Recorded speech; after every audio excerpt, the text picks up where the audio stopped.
How to fix Instagram messages not sending. Hey everyone, welcome back to the channel. If you are new here, don't forget to hit the subscribe button and turn on the notification bell to not miss any updates.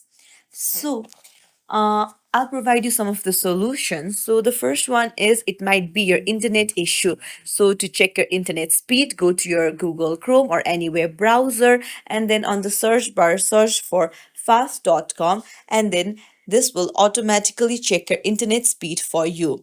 So, if it is anything below 100 mbps, then that might be the issue. So you might need to check your internet connection, uh, talk with the internet service provider if that's the issue. Now if this is not the issue, then you can search for down detector, and then go to the first link, and here you'll find reports of various websites and apps. So you will need to check for Instagram.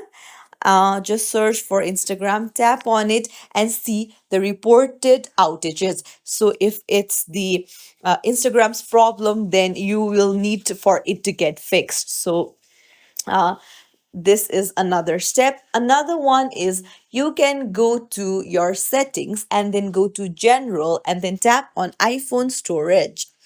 Now here search for Instagram, tap on it and try offloading your app. Offloading Instagram will delete the app but keep its documents and data. It will update the app to your latest version after you reinstall it and solve the errors and glitches. So if this also doesn't help, then it might be your device's issue. So try force restarting a device by holding the volume down button and the power button at the same time, and just restart the device. I hope one of the solution helps you out. If you found this tutorial helpful, don't forget to like and subscribe to our channel for more tips and tricks. Thank you for watching.